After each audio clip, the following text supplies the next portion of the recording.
അനുഗ്രഹിക്കപ്പെട്ട നല്ല സമയത്തിനായി ഞാൻ ദൈവത്തെ സ്തുതിക്കുന്നു, സ്തോത്രം ചെയ്യുന്നു. ദൈവവചനം ശ്രവിച്ചുകൊണ്ടിരിക്കുന്ന എല്ലാ ദൈവമക്കൾക്കും വീണ്ടും വരാമെന്ന് അരുളി ചെയ്തവനായ കർത്താവായ യേശു ക്രിസ്തുവിൻ്റെ ധന്യനാമത്തിൽ ഞാൻ എൻ്റെ സ്നേഹവന്ദനം അറിയിക്കുന്നു. ഇന്നത്തെ അല്പസമയത്തെ ചിന്തയ്ക്കായി 1 രാജാക്കന്മാർ 3-ാം അധ്യായം 14-ാം വാക്യം നമുക്ക് വായിക്കാം. നിൻ്റെ അപ്പനായ ദാവീദ് നടന്നതുപോലെ നീ എൻ്റെ ചട്ടങ്ങളും കൽപ്പനകളും പ്രമാണിച്ച് എൻ്റെ വഴികളിൽ നടന്നാൽ ഞാൻ നിനക്ക് ദീർഘായുസ്സും തരും. അനുഗ്രഹിക്കപ്പെട്ട വേദവാക്യമാണ് നാം കേട്ടത്. ഏത് വാഗ്ദാനം ദൈവം നമുക്ക് തന്നാലും അതിനോട് കൂടെ ഒരു കണ്ടീഷൻ അഥവാ വ്യവസ്ഥ ദൈവം വെച്ചിട്ടുണ്ടാകും. ഉദാഹരണമായി 1 ശമൂവേൽ 2-ാം അധ്യായം 30-ാം വാക്യത്തിൽ ഇപ്രകാരം രേഖപ്പെടുത്തിയിരിക്കുന്നു: ആകയാൽ ഇസ്രായേലിൻ്റെ ദൈവമായ യഹോവ ഇപ്രകാരം അരുളി ചെയ്യുന്നു, നിൻ്റെ ഭവനവും നിൻ്റെ പിതൃഭവനവും എൻ്റെ സന്നിധിയിൽ നിത്യം പരിചരിക്കും എന്ന് ഞാൻ കൽപ്പിച്ചിരുന്നു. നിശ്ചയം ഇപ്പോഴോ യഹോവ അരുളി ചെയ്യുന്നത് അങ്ങനെ ഒരിക്കലും ആകയില്ല. എന്നെ മാനിക്കുന്നവനെ ഞാൻ മാനിക്കും, എന്നെ നിന്ദിക്കുന്നവൻ നിന്ദിതനാകും. നാം ഇപ്പോൾ കേട്ട വേദവാക്യത്തിൽ ദൈവസന്ദേശം കേൾക്കുന്നത് ഏലി എന്ന പുരോഹിതനാണ്. ദൈവകൽപ്പനകൾ അനുസരിച്ചുകൊണ്ടുള്ള ഏലി പുരോഹിതൻ്റെ ജീവിതം കണ്ടപ്പോൾ ഏലിയെ തൻ്റെ പുരോഹിതനാക്കി ദൈവം ഉയർത്തി. ദൈവത്തിൻ്റെ പുരോഹിതനായി ഉയർത്തപ്പെട്ട ഏലി പുരോഹിതൻ ഇസ്രായേൽ ജനത്തിൻ്റെ സ്നേഹവും ബഹുമാനവും അനുഭവിച്ച് അവർ കൊടുക്കുന്ന ഭൗതിക നന്മകൾ ഭക്ഷിച്ച് ദൈവത്തെ മാനിച്ച് വളർന്നു. തനിക്ക് ദൈവം മക്കളെ നൽകി. ഇപ്പോൾ ഏലി പുരോഹിതൻ്റെ കണ്ണും കാതും ഹൃദയവും എല്ലാം ദൈവം അവന് ദാനമായി നൽകിയ സമ്പത്തിലും മക്കളിലുമാണ്. തൻ്റെ മക്കളെ ദൈവത്തിൻ്റെ കൽപ്പനകൾ പഠിപ്പിച്ച് ദൈവഭയത്തിൽ വളർത്തുന്ന കാര്യത്തിൽ താൻ ഉദാസീനത കാണിച്ചു. കാരണം ദൈവം അവന് കൊടുത്ത മാന്യതയാലും സമ്പത്തിൻ്റെ വർധനയാലും അവൻ്റെ ദൈവഭയം നഷ്ടപ്പെട്ടു പോയിരുന്നു. അതുകൊണ്ട് തന്നെ താൻ തൻ്റെ മക്കളെ ദൈവത്തിങ്കിലേക്ക് അടുപ്പിച്ചില്ല. തങ്ങളുടെ പിതാവ് തങ്ങളെ ശാസിക്കുകയോ ശിക്ഷിക്കുകയോ ചെയ്തുകൊണ്ട് ദൈവത്തോടും മനുഷ്യരോടും അവർ ചെയ്യുന്ന പാപങ്ങൾ അമർച്ച ചെയ്യാതിരുന്നതിനാൽ അവർ കൂടുതൽ പാപത്തിൽ മുതിർന്നു വരികയും പാപസ്വഭാവം മക്കളുടെ ഹാബിറ്റ് അഥവാ ശീലമാകുവാൻ ഇടവരികയും ചെയ്തു. ഏത് തെറ്റും അത് നമ്മുടെ ഹാബിറ്റ് അഥവാ ശീലമാക്കിയാൽ അതിൽ നിന്നും നമുക്ക് രക്ഷപ്പെടുവാൻ സാധിക്കുകയില്ല.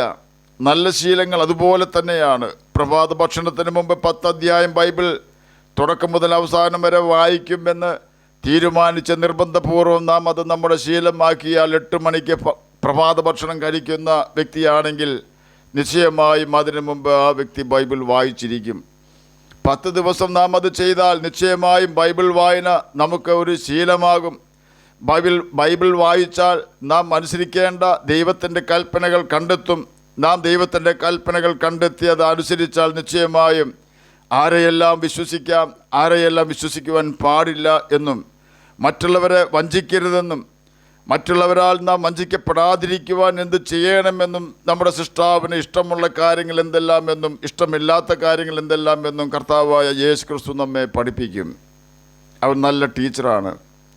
യഹോവയുടെ സഹിത്വം തൻ്റെ ഭക്തന്മാർക്ക് ഉണ്ടാകും, അവൻ തൻ്റെ നിയമം അവരെ അറിയിക്കുമെന്ന് 25-ാം സങ്കീർത്തനം 14-ാം വാക്യത്തിൽ രേഖപ്പെടുത്തിയിരിക്കുന്നു. ദൈവം ഇഷ്ടപ്പെടുന്ന കാര്യങ്ങൾ മാത്രം ചെയ്ത് ദൈവത്തെ പ്രസാദിപ്പിക്കുവാനും ദൈവം ഇഷ്ടപ്പെടാത്ത കാര്യങ്ങൾ ചെയ്യുകയോ പറയുകയോ കാണുകയോ ചിന്തിക്കുകയോ ചെയ്യാതെ നാം ജീവിച്ചാൽ നിശ്ചയമായും സമൂഹത്തിൽ നമുക്ക് മാന്യത ലഭിക്കും. ആ മാന്യത ദൈവമാണ് നമുക്ക് തരുന്നത്. ദൈവവചനം അനുസരിച്ച് ജീവിക്കുന്ന വ്യക്തികൾ മരിക്കുമ്പോൾ ദൈവം തൻ്റെ കൽപ്പനകൾ അനുസരിക്കുന്ന വ്യക്തികൾക്ക് കൊടുക്കുമെന്ന് വാഗ്ദാനം ചെയ്തിരിക്കുന്ന നിത്യജീവൻ ലഭിക്കുമെന്നതിന് സംശയമില്ല. കാരണം ഇത് കർത്താവായ യേശു ക്രിസ്തുവിൻ്റെ വാഗ്ദാനമാണ്. ആകയാൽ ബൈബിൾ വായിക്കുന്നതും നാം അനുസരിക്കണമെന്ന് ബൈബിളിൽ എഴുതിയിരിക്കുന്ന ദൈവകൽപ്പനകൾ അനുസരിക്കുന്നതും വളരെ നല്ല ശീലമാണ്. എന്നാൽ 10 ദിവസം തുടർച്ചയായി മദ്യം കുടിച്ചാൽ നാം അതിനെ അടിമപ്പെടുന്നു. അത് നമ്മുടെ ലൈഫ് സ്റ്റൈൽ അഥവാ ശീലമായി രൂപാന്തരപ്പെടുന്നു. മദ്യം കലഹക്കാരനും വീഞ്ഞ് പരിഹാസിയുമാകുന്നുവെന്ന് സദൃശവാക്യങ്ങൾ 20-ാം അധ്യായം 1-ാം വാക്യത്തിൽ രേഖപ്പെടുത്തിയിരിക്കുന്നു. വീഞ്ഞ് ചുവന്ന് പാത്രത്തിൽ തിളങ്ങുന്നതും രസമായി ഇറക്കുന്നതും നീ നോക്കരുത്. ഒടുക്കം അത് സർപ്പം പോലെ കൊത്തും, അണലി പോലെ കടിക്കും. നിന്റെ കണ്ണ് പരസ്ത്രീകളെ നോക്കും, നിന്റെ ഹൃദയം വക്രത പറയും. സദൃശവാക്യങ്ങൾ 23-ാം അധ്യായം 31 മുതൽ 33 വരെയുള്ള വാക്യങ്ങളാണ് നാം ഇപ്പോൾ കേട്ടത്. നാം മദ്യപാനം നടത്തുകയും അത് നമ്മുടെ ഒരു ശീലമായി മാറുകയും ചെയ്താൽ സമൂഹത്തിൽ നമ്മുടെ മാനം നഷ്ടമാവുകയും നമ്മുടെ തലമുറകൾക്ക് അപമാനം വരുത്തി വയ്ക്കുകയും നമ്മുടെ നല്ല ഭാവിയും സമ്പത്തും നഷ്ടമാവുകയും ചെയ്യും എന്നതിനാൽ മദ്യപാനം ദുശ്ശീലമാണ്. നാം ഒരിക്കലും ഒരു ദുശ്ശീലത്തിനും അടിമയാകരുത്. നല്ല ശീലവും ദുശ്ശീലവും തമ്മിലുള്ള വ്യത്യാസം മനസ്സിലാക്കുവാൻ ഞാനത് ഇവിടെ പ്രസ്താവിച്ചു എന്നേ ഉള്ളൂ. നമ്മുടെ വിഷയത്തിലേക്ക് മടങ്ങി വരാം. ഏലി പുരോഹിതനെ കുറിച്ചായിരുന്നുവല്ലോ നാം ചിന്തിച്ചു കൊണ്ടിരുന്നത്. ഏലി പുരോഹിതൻ്റെ മക്കൾ സകല ദുശ്ശീലങ്ങളും പാപപ്രവൃത്തികളും അവരുടെ ലൈഫ് സ്റ്റൈൽ അഥവാ ശീലം ആക്കി കഴിഞ്ഞിരുന്നു. ഒടുക്കം യഹോവ ഏലി പുരോഹിതനോട് പറയുകയാണ്, നിന്റെ ഭവനവും നിന്റെ പിതൃഭവനവും എൻ്റെ സന്നിധിയിൽ നിത്യം പരിചരിക്കുമെന്ന് ഞാൻ കൽപ്പിച്ചിരുന്നു നിശ്ചയം. ഇപ്പോഴോ യഹോവ അരുളി ചെയ്യുന്നത് അങ്ങനെ ഒരിക്കലും ആകയില്ല. എന്നെ മാനിക്കുന്നവനെ ഞാൻ മാനിക്കും, എന്നെ നിന്ദിക്കുന്നവൻ നിന്ദിതനാകും. 1 ശമൂവേൽ 2-ാം അധ്യായം 30-ാം വാക്യമാണ് നാം കേട്ടത്. ഇതുപോലെ തന്നെയാണ് ശലോമോൻ്റെ കാര്യത്തിലും സംഭവിച്ചത്. ശലോമോൻ്റെ അപ്പനായ ദാവീദ് ദൈവവചനം അനുസരിക്കുന്ന കാര്യത്തിൽ വളരെ ശുഷ്കാന്തിയുള്ളവനായിരുന്നു. ഊരിയാവിൻ്റെ കാര്യത്തിലും ബത്ശേബയുടെ കാര്യത്തിലും ഒഴിച്ച് ന്യായപ്രമാണം വിട്ടിടത്തോട്ടോ വലത്തോട്ടോ ദാവീദ് സഞ്ചരിച്ചില്ല. ദാവീദ് തൻ്റെ ജീവിതാനുഭവത്തിൻ്റെ വെളിച്ചത്തിൽ തൻ്റെ തെറ്റുകൾക്ക് ദൈവത്തിൽ നിന്നും ലഭിച്ച കഠിനമായ ശിക്ഷയെ സൂചിപ്പിക്കാനെന്നോണം തൻ്റെ മകനായ ശലോമോനോട് പറയുകയാണ്, എൻ്റെ മകനെ ശലോമോനെ, നീ നിൻ്റെ അപ്പൻ്റെ ദൈവത്തെ അറിയുക. ശലോമോൻ്റെ ജീവിതാരംഭത്തിൽ താൻ തൻ്റെ അപ്പൻ്റെ ദൈവത്തെ അന്വേഷിക്കുവാൻ മനസ്സ് വെച്ചപ്പോൾ കർത്താവ് അവന് കൊടുത്ത വാഗ്ദാനമാണ് നാം മുൻപ് കേട്ടത്. നിൻ്റെ അപ്പനായ ദാവീദ് നടന്നതുപോലെ നീ എൻ്റെ ചട്ടകളും കൽപ്പനകളും പ്രമാണിച്ച് എൻ്റെ വഴികളിൽ നടന്നാൽ ഞാൻ നിനക്ക് ദീർഘായുസ്സം തരും. 1 രാജാക്കന്മാർ 4-ാം അധ്യായം 29-ാം വാക്യത്തിൽ ദൈവം ശലോമോന് ഏറ്റവും വളരെ ജ്ഞാനവും ബുദ്ധിയും കടൽക്കരയിലെ മണൽ പോലെ ഹൃദയവിശാലതയും കൊടുത്തു എന്ന് രേഖപ്പെടുത്തിയിരിക്കുന്നു. ഇതിന് പുറമേയാണ് ദീർഘായുസ്സം തരുമെന്ന് ദൈവം വാഗ്ദാനം നൽകിയത്. ബുദ്ധിയും ജ്ഞാനവും സമ്പത്തും കൊടുക്കുന്നതിന് ദൈവം യാതൊരു വ്യവസ്ഥയും വെച്ചിട്ടില്ലായിരുന്നു. എന്നാൽ ദീർഘായുസ് കൊടുക്കുന്ന കാര്യം വന്നപ്പോൾ ദൈവം ശലോമോനോട് പറയുകയാണ്, നീ എൻ്റെ ചട്ടങ്ങളും കൽപ്പനകളും അനുസരിച്ച് എൻ്റെ വഴികളിൽ നടന്നാൽ ഞാൻ നിനക്ക് ദീർഘായുസ്സും തരും. 1 രാജാക്കന്മാർ 3-ാം അധ്യായം 14-ാം വാക്യമാണ് നാം കേട്ടത്. യോഹന്നാൻ എഴുതിയ സുവിശേഷം 8-ാം അധ്യായം 51-ാം വാക്യത്തിൽ കർത്താവായ യേശു ക്രിസ്തു നമ്മോടും പറയുന്നത് ഇപ്രകാരമാണ്, ആമേൻ ആമേൻ ഞാൻ നിങ്ങളോട് പറയുന്നു, എൻ്റെ വചനം പ്രമാണിക്കുന്നവൻ ഒരു നാളും മരണം കാണുകയില്ല. ഇവിടെ നാം കേട്ട മരണം എന്ന വാക്ക് നമ്മുടെ ശരീരത്തിൽ നിന്നും ആത്മാവ് പോകുന്ന അവസ്ഥയ്ക്കല്ല. അതിനെ ബൈബിൾ പഠിപ്പിക്കുന്നത് നിദ്ര പ്രാപിക്കുക, തൻ്റെ ജനത്തോടു കൂടെ ചേരുക എന്നെല്ലാമാണ്. യേശു ക്രിസ്തു ഇതിനെക്കുറിച്ച് പറഞ്ഞിട്ടുള്ളത്. മരിച്ച എല്ലാ വ്യക്തികളും ദൈവത്തിന് മുമ്പിൽ ജീവനോടെ തന്നെ ഉണ്ടെന്നാണ്. ലൂക്കോസ് എഴുതിയ സുവിശേഷം 20-ാം അധ്യായം 38-ാം വാക്യത്തിലാണ് ഇത് രേഖപ്പെടുത്തിയിരിക്കുന്നത്. ദൈവമോ മരിച്ചവരുടെ ദൈവമല്ല, ജീവനുള്ളവരുടെ ദൈവം മാത്രമേ. എല്ലാവരും അവനെ ജീവിച്ചിരിക്കുന്നുവല്ലോ. ലൂക്കോസ് എഴുതിയ സുവിശേഷം 20-ാം അധ്യായം 38-ാം വാക്യമാണ് നാം വീണ്ടും കേട്ടത്. ഒരു വ്യക്തി പാപം ചെയ്യുമ്പോൾ ദൈവവുമായുള്ള ബന്ധം വിച്ഛേദിക്കപ്പെടുന്നു.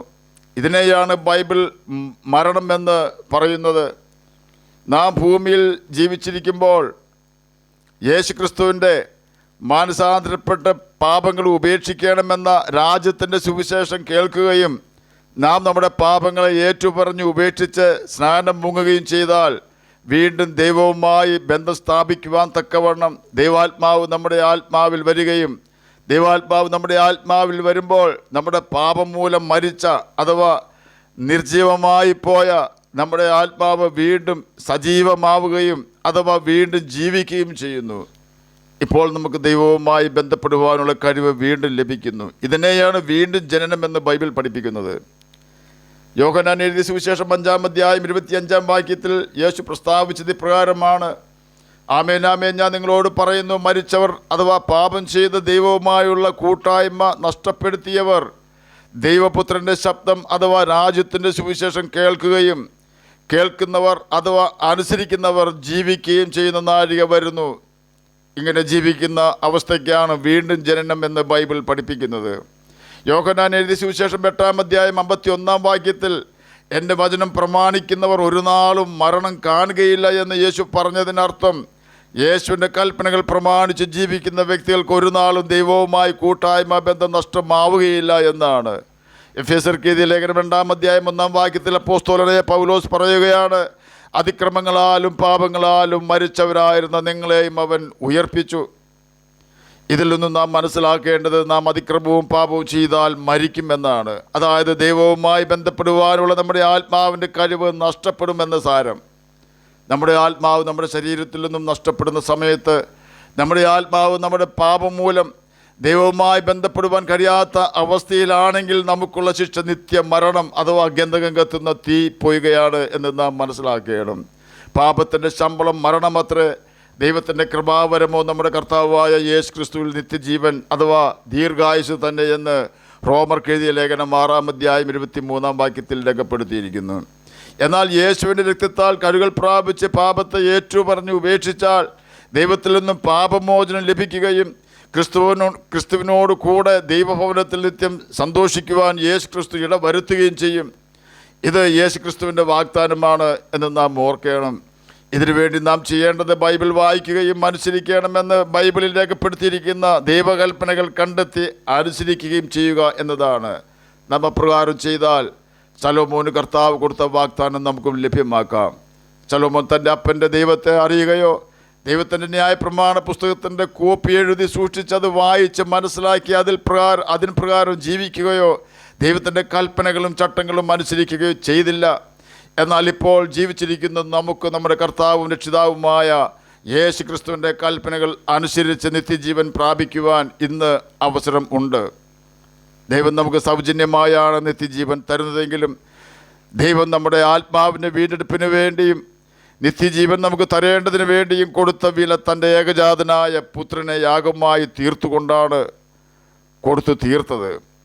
നമ്മുടെ അതിക്രമങ്ങളും പാപങ്ങളും അതിന് ഫലമായി നമ്മിൽ വന്ന ശാപവും യേശുവിൻ്റെ മേൽ അവൻ്റെ അനുവാദത്തോടെ തന്നെ പിതാവ് ചുമത്തുകയും അതുമൂലം യേശു നമുക്ക് വേണ്ടി ശാപഗ്രസ്തനായി തീരുകയും ചെയ്തു എന്ന് നാം ഓർക്കണം. കാൽവരി ക്രൂശിൽ ദൈവകോപത്തിൻ്റെ തീച്ചൂളയിൽ വെന്തെരിയുകയും നമുക്ക് വേണ്ടി അവൻ മരിക്കുകയും ഉയർത്തെഴുന്നേൽക്കുകയും ചെയ്തു.